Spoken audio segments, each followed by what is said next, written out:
Welcome to English Plaza Podcast for Business, where you learn the real English used in real workplaces. What makes this show different is simple.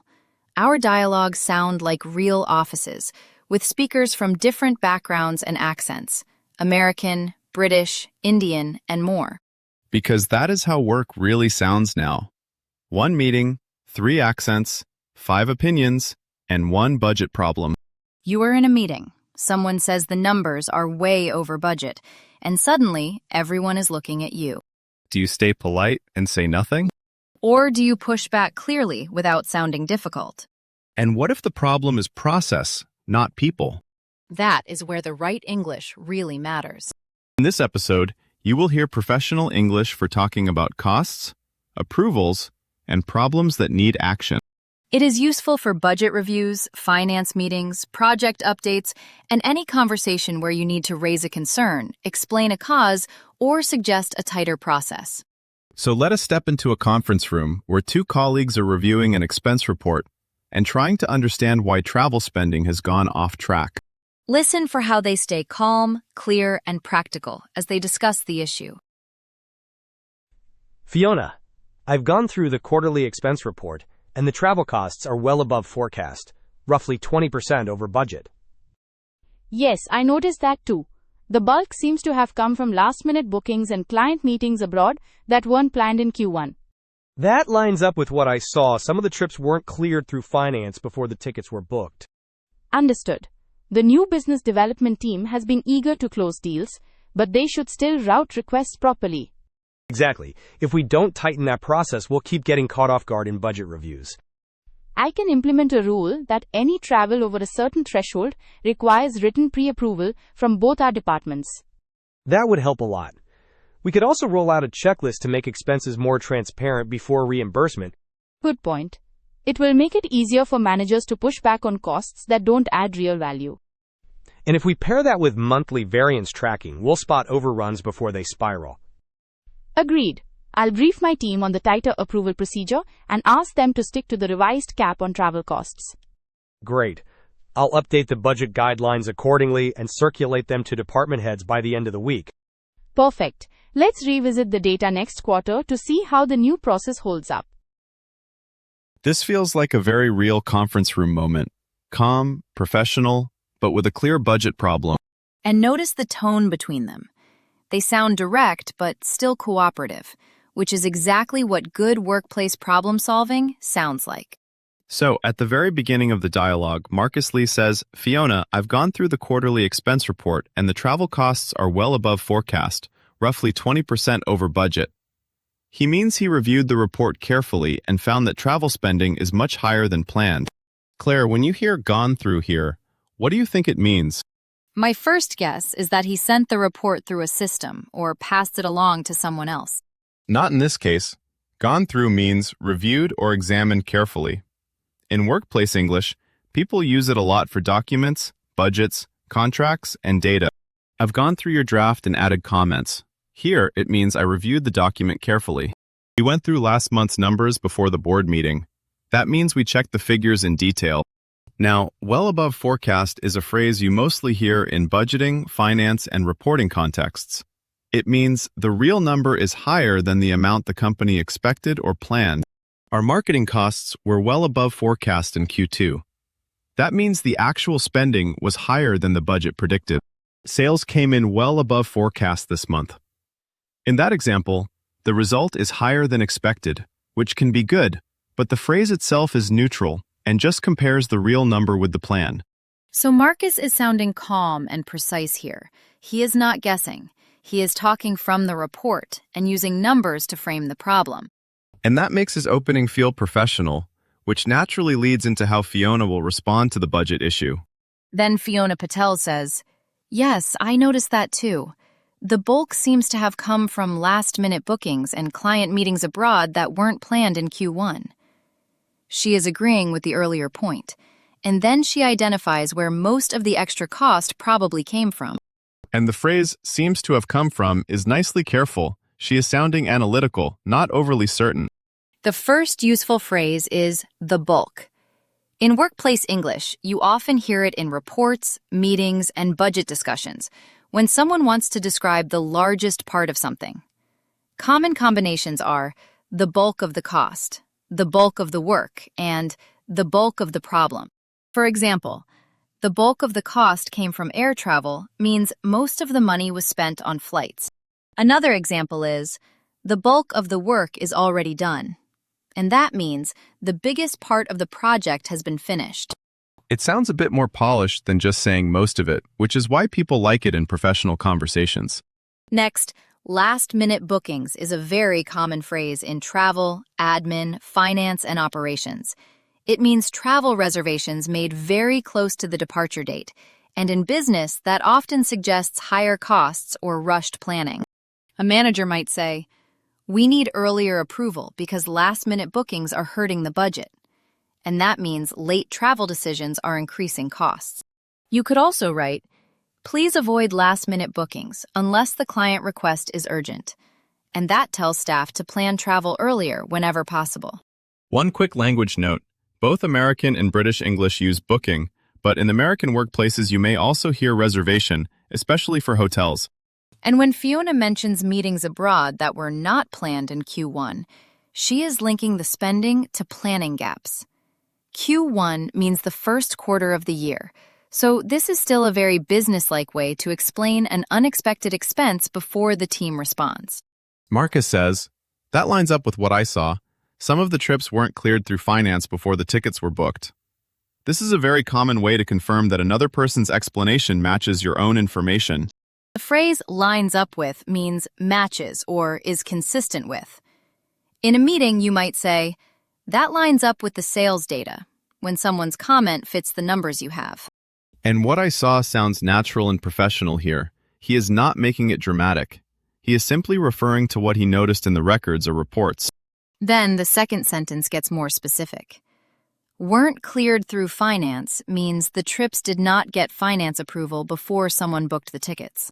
That passive structure is useful in workplace English because it keeps the focus on the process, not on blaming one person. You hear this a lot in meetings.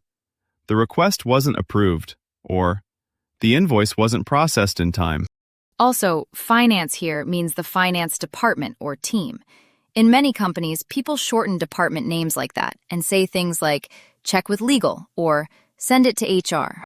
So if you put it all together, Marcus is saying Fiona's point matches his own review, and the issue was that some travel bookings happened before finance approval. And that sets up a very natural next step in the discussion, because someone will probably respond to that process problem. And here Fiona Patel says, "Understood. The new business development team has been eager to close deals, but they should still route requests properly." That first word, understood, is doing something useful. It shows she accepts the point without arguing about it. So it sounds professional and calm, like saying, "I get the issue and I'm not fighting it." Then she gives context. The business development team is usually the group focused on finding opportunities, winning new clients, and bringing in revenue. The people who usually want things to move fast. And has been eager to close deals means they have been very keen to finish agreements quickly. In business English, close a deal means finalize a sale or contract. You hear that a lot in meetings. Someone might say, "We need to close this deal before the end of the quarter." But the key part is the contrast. But they should still route requests properly. Here, route requests means send requests through the correct internal process to the right person, department, or system. Small pronunciation note. In American English, many people say route for route, and in British English, many people say route. In international offices, you may hear both. And her tone is firm but fair. She is saying their urgency is understandable, but the proper procedure still matters. So that little word "but" sets a boundary. And that makes it easy for the next person in the room to respond either to the team's urgency or to the process problem. And Marcus Lee says, exactly, if we don't tighten that process, we'll keep getting caught off guard in budget reviews. Here he's agreeing with the previous point and warning about the result. If the team does not make the process tighter and more controlled, they will continue to face surprises during budget reviews. Claire, what do you think caught off guard means here?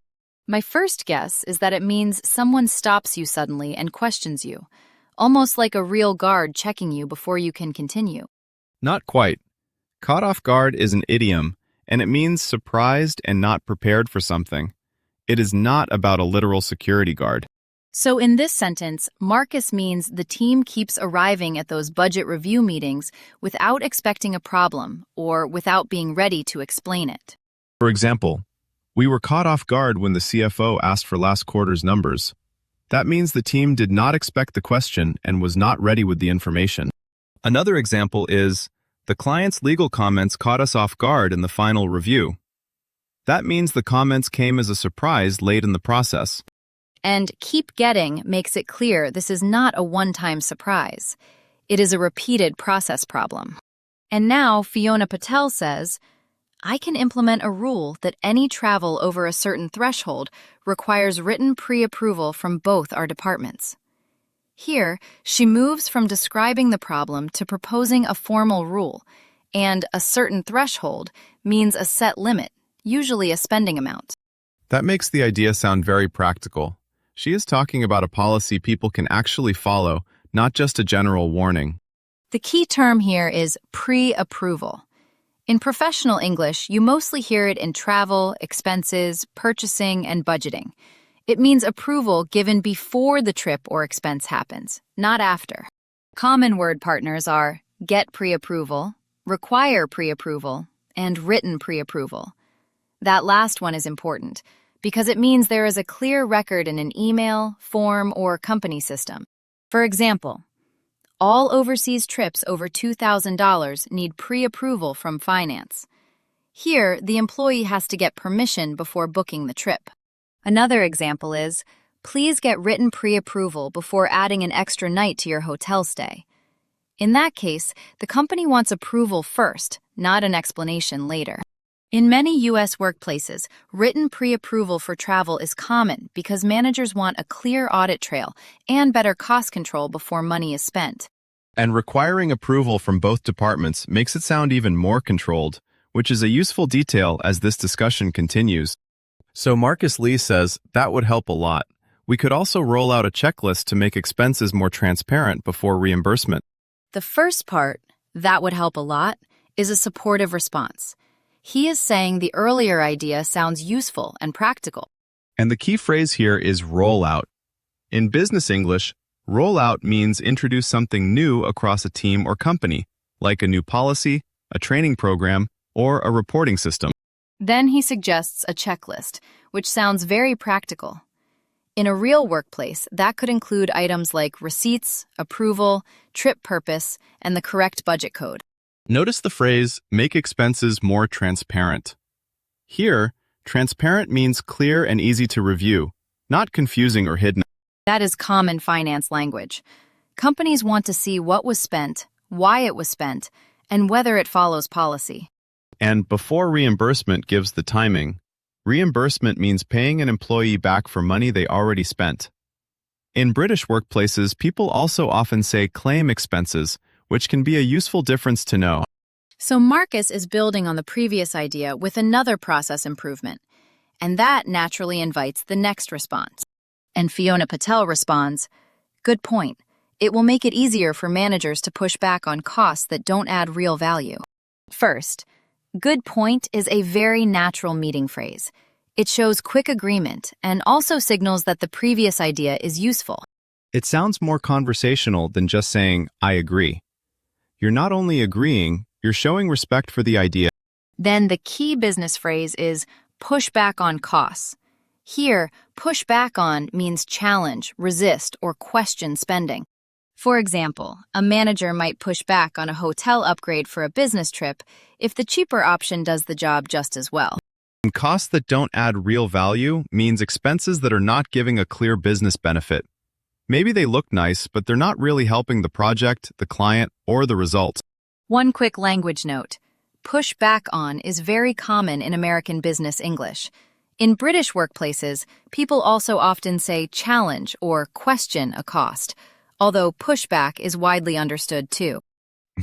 So Fiona is basically saying, this process helps managers say, do we actually need this expense? That makes her response supportive and practical, which keeps the discussion moving in a very workplace-style way. And then Marcus Lee says, and if we pair that with monthly variance tracking, we'll spot overruns before they spiral. Here, pair that with means combine it with another idea or process. You hear that a lot in meetings. Someone might say, let's pair that with a weekly check-in, meaning let's use both together. Monthly variance tracking means checking the difference between the budgeted number and the actual number every month. In finance and operations, variance is a very common word. It means the gap between what was planned and what really happened. Then overruns means costs or spending that go above the planned limit. You'll often hear budget overruns or cost overruns. And before they spiral means before those extra costs grow quickly and become difficult to control. So Marcus is emphasizing early visibility into spending, which keeps the conversation moving toward what the team should do next. And now Fiona Patel says, agreed. I'll brief my team on the tighter approval procedure and ask them to stick to the revised cap on travel costs. This is a practical follow-up. She accepts the decision, then explains what she will communicate to her team. Brief my team is a useful business phrase. It means give the team the important information they need, usually in a clear, focused update. You hear brief as a verb a lot in professional English. For example, a manager might brief the sales team before a client meeting, or brief staff on a new policy. Then tighter approval procedure means the process for approving spending is now more strict or more controlled. And the revised cap on travel costs is the new spending limit for travel. Cap means the maximum amount allowed, and stick to means follow it and do not go over it. In a real workplace email, you might say, please stick to the revised cap when booking flights and hotels. That sounds clear and professional. So Fiona's line is all about turning a decision into clear team instructions, which naturally leads to the next response. And Marcus Lee says, great, I'll update the budget guidelines accordingly and circulate them to department heads by the end of the week. This is a very typical workplace follow-up line. He's saying, first, he will revise the written guidelines based on the decision they just made, and second, he will send those updated guidelines to the right senior people. The word accordingly is useful here because it sounds professional without being too formal. It means in a way that matches the decision or situation. So in a meeting, you might say, we've agreed on the new limit, so I'll adjust the report accordingly. And circulate is one of those classic office verbs. It means send or share something with a group of people, often by email. In this sentence, circulate them means he'll send the updated budget guidelines to the department heads. Department heads means the people who lead each department, like sales, HR, or operations. So he's sending the information to the decision makers in each area. And by the end of the week gives a clear deadline. It means no later than the end of the week, which helps everyone know when to expect it. In many U.S. workplaces, this is very common after a meeting. Someone puts the decision in writing and shares it so everyone follows the same process. So Marcus is moving from discussion to action, and that sets things up nicely for whatever comes next. And Fiona wraps this up neatly when she says, perfect, let's revisit the data next quarter to see how the new process holds up. Here, revisit the data means come back later and check the results again. She is not asking for an immediate review. She wants to wait until next quarter so there is enough time to see whether the process is really working. Alex, in this sentence, what do you think hold up means? My first guess is delay, like the new process holds things up and slows everything down. That is a very common meaning, but not here. In this sentence, hold up means continue working well or remain effective over time. For example, we changed the approval workflow last month, and so far it's holding up well. Means the new workflow is still working smoothly after people have actually used it. And our new client tracking system didn't hold up under heavy demand, means it seemed fine at first, but it was not effective once a lot of people started using it. This kind of follow-up is very normal in U.S. workplaces. Teams often review data the next quarter because that usually gives enough time to see real patterns, not just first impressions. So this conversation was really about spotting a budget problem, figuring out why travel spending went too high, and agreeing on a stricter approval process before costs get out of control. Now listen to the full conversation one more time and try to repeat and shadow the speakers as you listen. It's a great way to build more natural rhythm and professional phrasing. Fiona, I've gone through the quarterly expense report, and the travel costs are well above forecast, roughly 20% over budget. Yes, I noticed that too. The bulk seems to have come from last-minute bookings and client meetings abroad that weren't planned in Q1. That lines up with what I saw. Some of the trips weren't cleared through finance before the tickets were booked. Understood. The new business development team has been eager to close deals, but they should still route requests properly. Exactly. If we don't tighten that process, we'll keep getting caught off guard in budget reviews. I can implement a rule that any travel over a certain threshold requires written pre-approval from both our departments. That would help a lot. We could also roll out a checklist to make expenses more transparent before reimbursement. Good point. It will make it easier for managers to push back on costs that don't add real value. And if we pair that with monthly variance tracking, we'll spot overruns before they spiral. Agreed. I'll brief my team on the tighter approval procedure and ask them to stick to the revised cap on travel costs. Great. I'll update the budget guidelines accordingly and circulate them to department heads by the end of the week. Perfect. Let's revisit the data next quarter to see how the new process holds up.